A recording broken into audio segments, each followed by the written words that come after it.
forget their names now. Leopold Lowe. Leopold Lowe. This is murder case. Okay, so Leopold Lowe with him. Down in the back bottom corner. Miranda. Jessica Miranda. Probably the cleanest he's ever looked. See, they didn't just start cleaning up defendants for trial. He was cleaned up pretty well, considering he was a day laborer. Okay? Move forward. Criminal procedure protections. What I'd like to do first is in 4 groups. Go into your book. Go to page 113. Okay? 4 groups, we have 3 tables. This will work really well. Right? What we'll do is do this. Don't divides and 6s and stuff. I need a math major now. What I can do is do it this way, okay? These front tables do the 4th Amendment. So this table, and this table, the 4th Amendment. These center tables right here, the 2nd table, you guys do the 5th Amendment. The back table do the 6th Amendment, and we'll do the 8th Amendment together, okay? So I think we've got 3 tables. So front table is doing the 4th, middle table is 6th, 5th, back table is 6th. What are you going to do? Using pocket bill of rights, doing handout A, okay? Looking at handout A, which is page 113, what you're doing is looking at specific protections, what you think the phrases mean, and what they've done is give you an example. What you think the phrases mean from those amendments. The important phrases in the amendments, what you think.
We're doing what?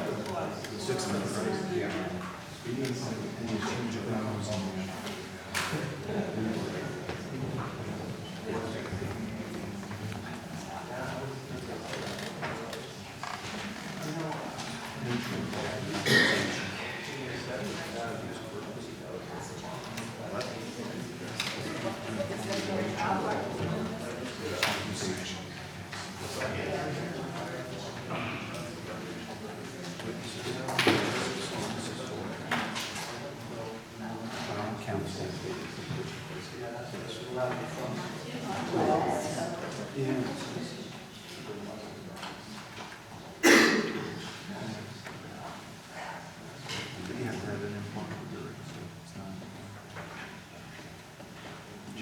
For those of you who are having trouble with your pocket bill of rights, because I can't read it with my glasses on anymore, remember, Roman numeral 5, it's in regular print.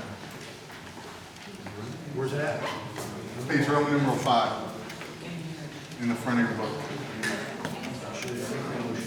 Can you order these, just these? Yes, you can. Just look in the book. We've got them. Okay.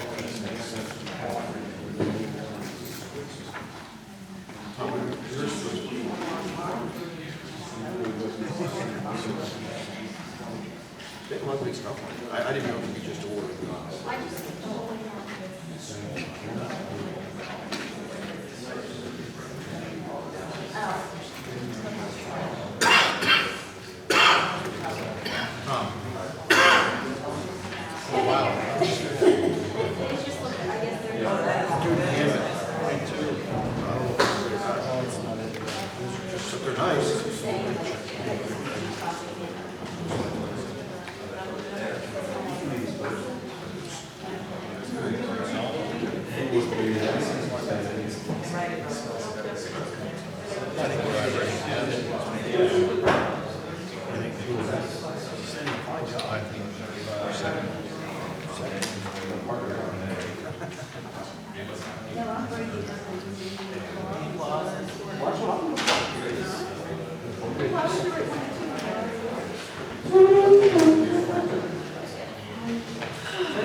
Put down the same state district. State and district.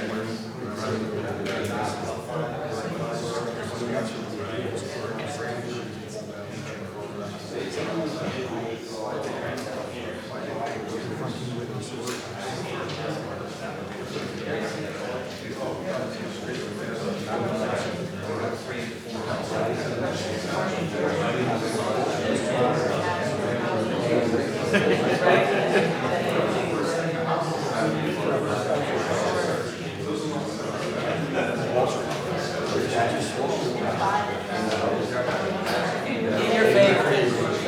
So you grab a big neck and bring them in.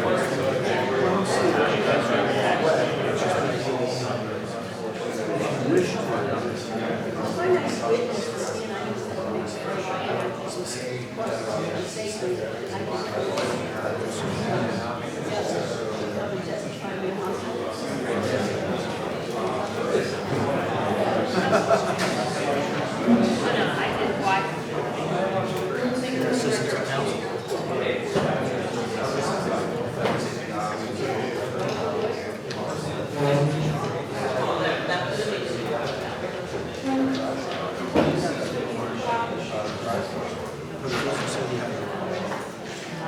Didn't say where.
Under Brady, that's the Brady. The state applied under special circumstances.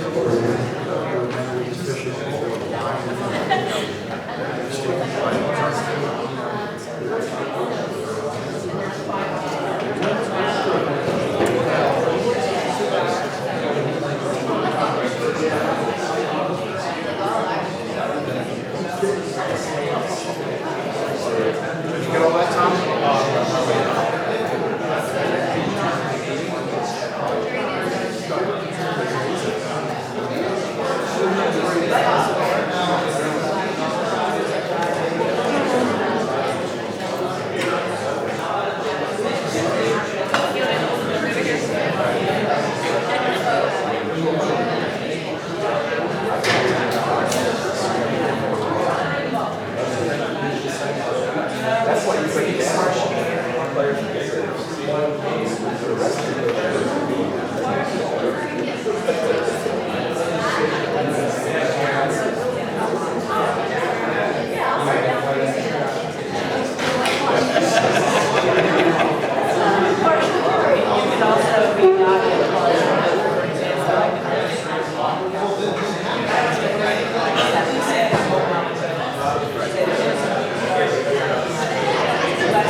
Would that be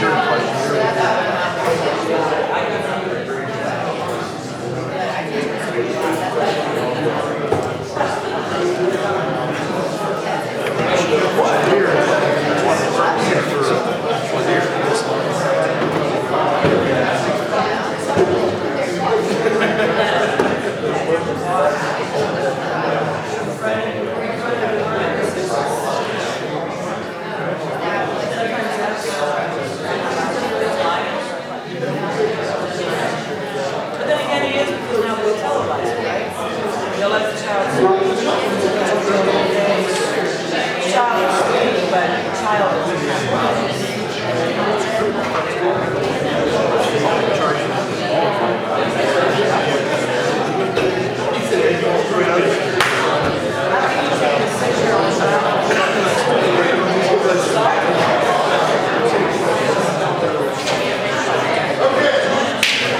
guess we're done.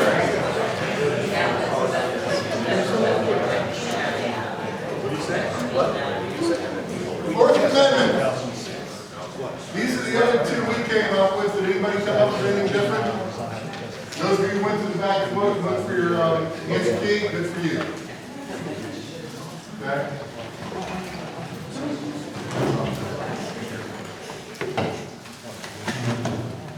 Were those the other two pieces you came up with for the Fourth Amendment? Everything else listed? Okay. So, no warrant shall issue but upon probable cause. What's that mean? A valid reason. Okay, so we won't allow the police to come search your property unless they have a valid reason. Okay, does it say who's going to decide what that valid reason is? No. Okay. Any other definitions of what that means? Anybody else want to interpret what that means? Anybody say you had to have a judge make a decision? Did you interpret that? We took a step further saying specifically why you're being searched and what, and then being approved by the court, whatever. Yeah. report. Okay, that's the third section, right? Describing the place to be searched and the person or things to be seized, that they have to tell you what it is. That section I didn't get to give you on the writs of assistance. How many of you have heard of James Otis on the writs of assistance? James Otis, one of my favorite founders. He was a lawyer, which means that when he got older, James Otis had probably trauma-induced Alzheimer's or dementia. Because lawyers of his age, when you won a case, if the other side didn't like you, they tended to beat you about the head and shoulders with their walking stick. Otis was involved in several. He was a very good lawyer. He won a lot of cases. He got beaten up a lot. When he got older, he had dementia. And like I said, probably due to several blows to the heads at different times. Otis argued this case against the writs of assistance. The writs of assistance in Boston were general search warrants issued by the Crown to search any business in the city of Boston based on the fact that, order of all orders, people were conducting smuggling activities in Boston. I don't know why they didn't just go to Providence where smugglers were welcome with open arms, but they were coming into Boston and they were offloading stuff and they were smuggling goods and they had non-tax, non-stamped materials that had been paid for. And what the governor did was just write these writs and say, you can search anywhere at any time for evidence of smuggling. Otis stood up against that in court. John Adams calls Otis's arguments against the writs of assistance the first shot in the Revolutionary War. He says, no, we have a right to our property and to our persons that you can't violate without probable cause. This is a standard right of Englishman. Okay? So this is what Otis is arguing against, is these type of writs, and this is what's codified in the Fourth Amendment. You can't issue a warrant without probable cause that there may be evidence of a crime here, and you have to tell us what the crime is, right? Fifth Amendment, are these the ones you had? 3, 4, and 5? I gave you the long one, didn't I? Those must be my good tables. I gave them the long amendment. Okay. Do they have anything else besides that?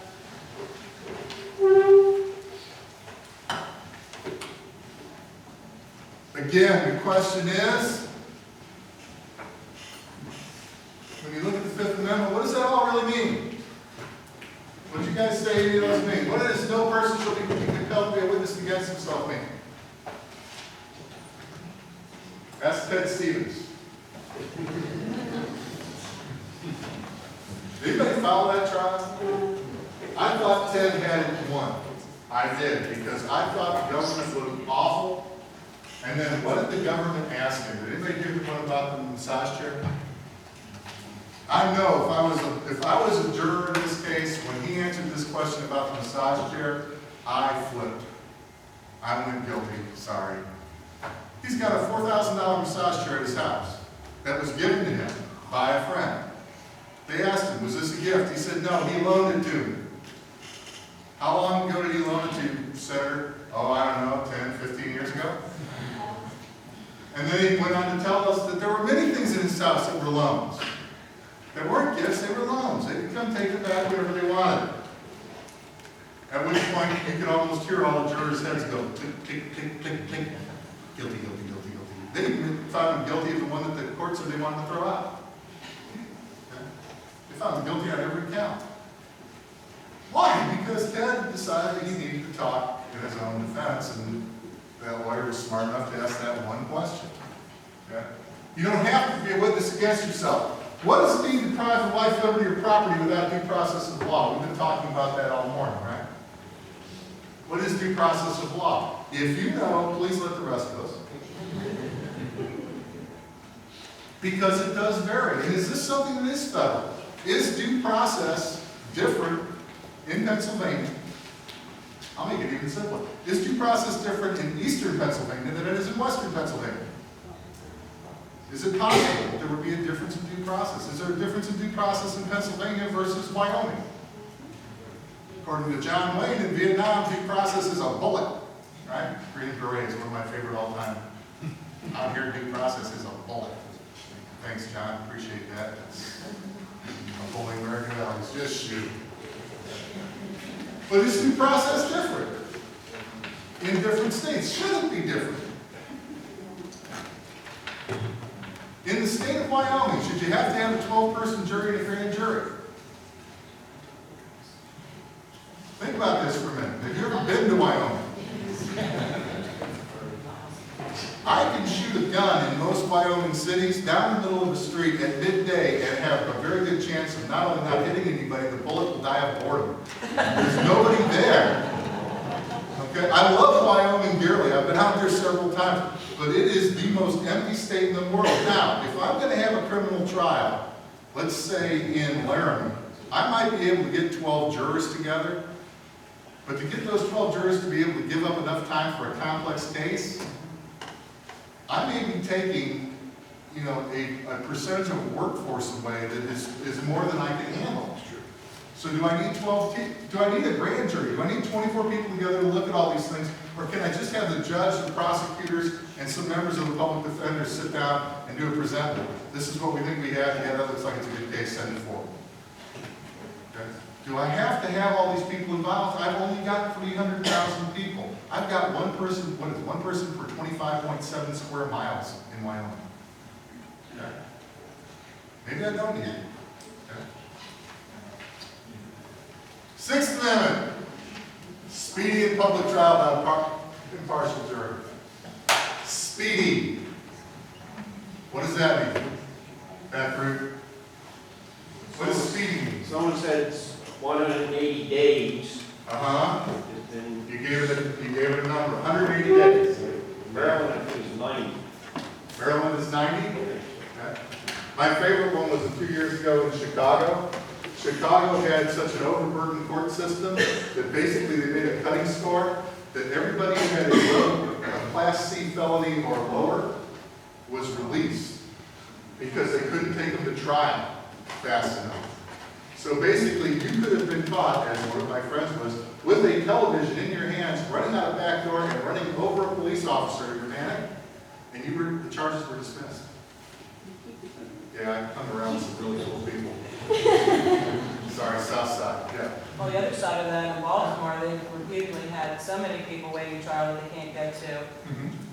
The people, and you could be innocent, and Yes. you sit in that jail until they say, oh, well, we don't have time to try it, and they let you out.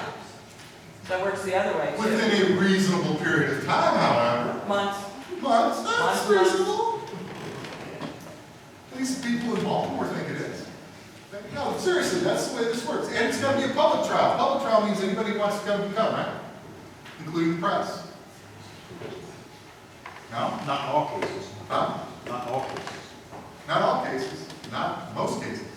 Right? And if the press comes, can they report from the trial? One of the great movies, Inherit the Wind, which I don't think was on your list, by the way. Shame on you. Okay.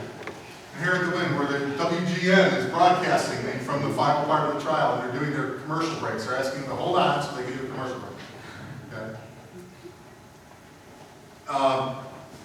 Should they be able to do that? Okay? And an impartial jury. Okay. Which means, of course, we should have no people who are in the consulting business of selecting a jury that would be more in favor of releasing you. There shouldn't be any jury consultants out there because that wouldn't be an impartial jury. That should be unconstitutional. Confronted with witnesses against him, compulsory process for witnesses for him, and have assistance of counsel for his defense. Notice all of these are for his, so women, you have no due process rights under the Sixth Amendment. Okay. You know, for an originalist point of view, it says him. Speedy public trial, okay, or basically what this is saying is women don't commit crimes, so we don't have to worry about it. Only men do. Okay. Assistance of counsel for his defense, what does that mean? Be kind of strict with that. It would say they don't have a right to deny you counsel, but Right. it doesn't say that they have an obligation to supply you counsel. And we said that for how many years? 100 before Gideon. Yeah, you don't have to, you know, you can bring counsel, but we don't have to give you one if you can't afford it. Okay. And the Eighth Amendment, nor excessive fines imposed. I love excessive fines. What's excessive?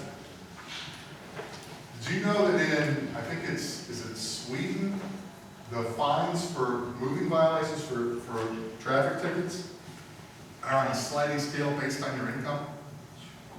I'm not lying, it's true. One of the guys who helped develop Nokia phones never left Sweden. All the people who make money in Sweden leave because the highest tax level is like 62%.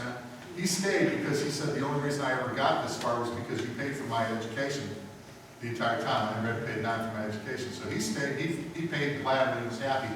He bought himself a brand new Ferrari, was doing 110 through downtown Stockholm, which is not a real good idea, old European town, and got fined $15,000.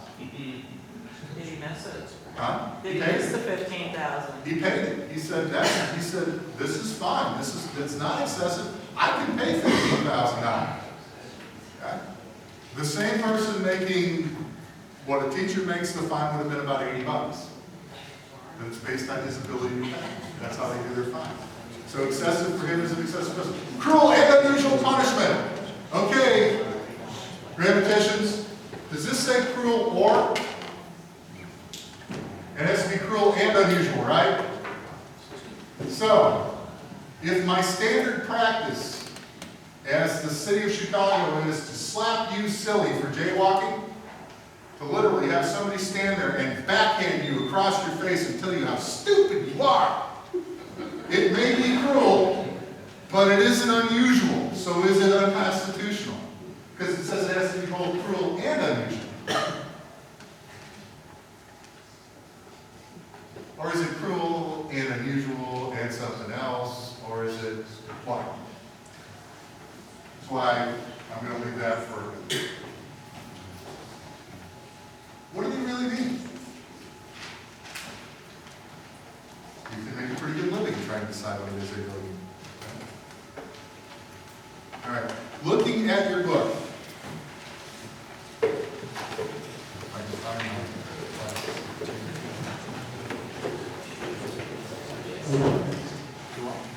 What I'd like you to do now is read the background essay. What are the rights of the accused? Okay?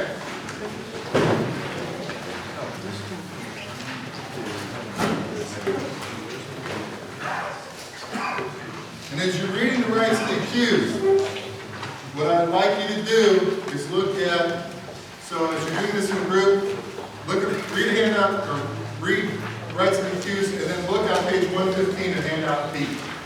Handout B. Okay? Again, remember we're looking at trying to make this something that students who are not necessarily ready for prime time can handle. Okay? You like to read it?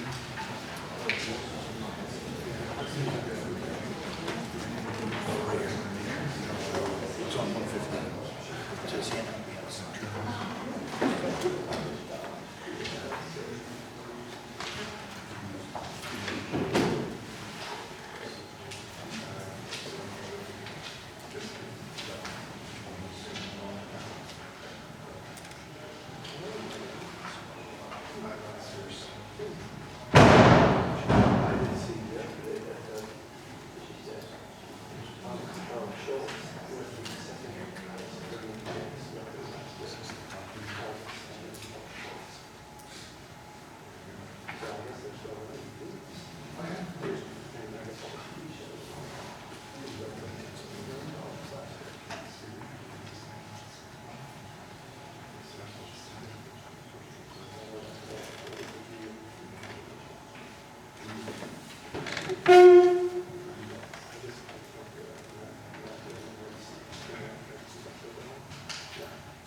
As you're looking at that, two things.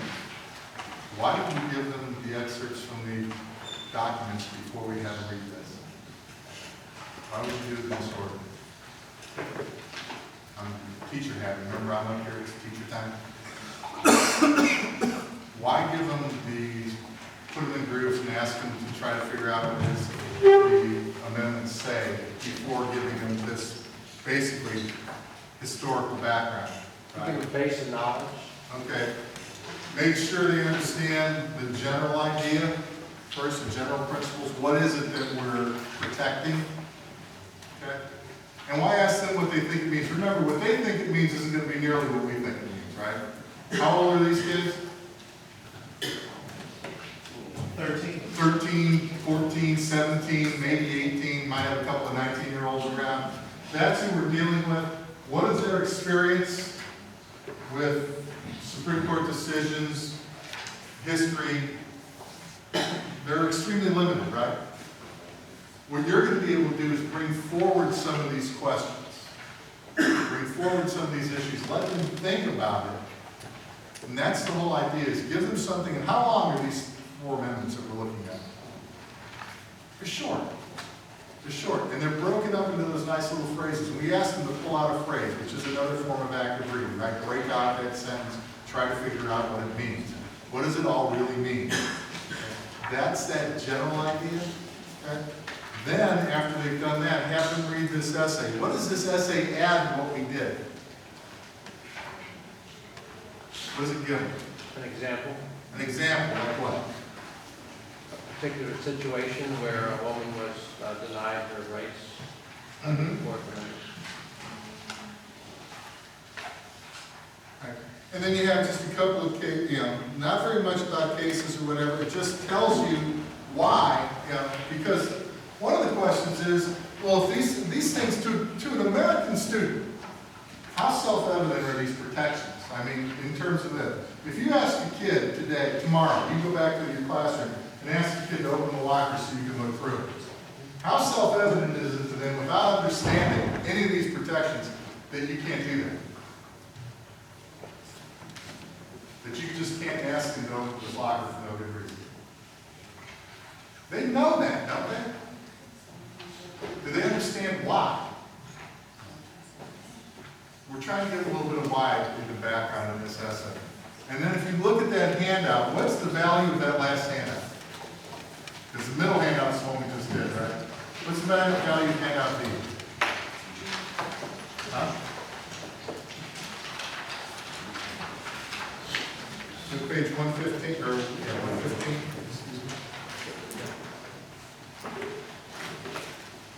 When you said recall, you wanted to get the basic facts down. Yeah. And again, remember who we're dealing with here. Who are we dealing with? We're trying to get to that academically less inclined student. We don't want to make this hard. Now, if I want to take this up to an AT level, what do I give them? I don't give them that essay, do I? I might give them Otis's speech on the writs of assistance, which is why I wanted to give it to you, and I will email it to all of you. Okay? I might give them Otis's speech on the writs of assistance. I might give them a court case, one of those court cases that, those excerpts that aren't put up there for you. Right? And ask them how that applies to your right, your protections against search and seizure. I might give them that in the Fourth Amendment and ask them to explain how the court interprets this, what the historical interpretations of these rights are.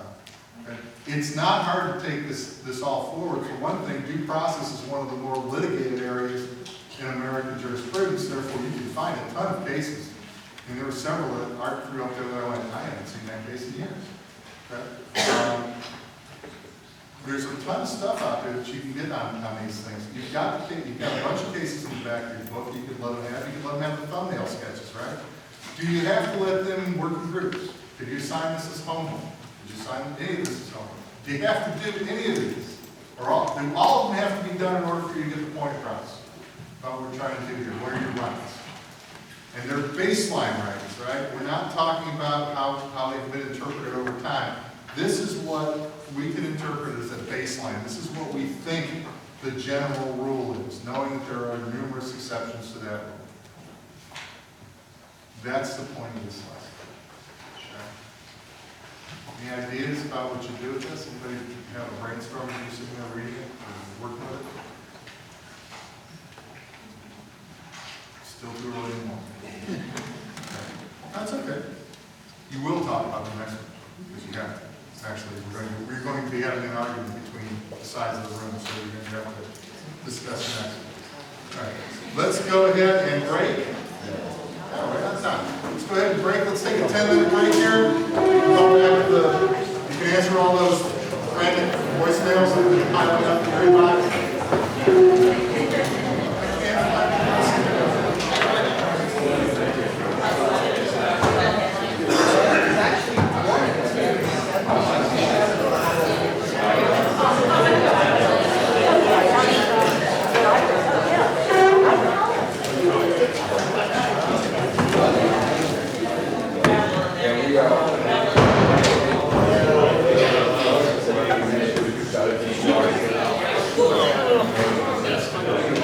Awesome.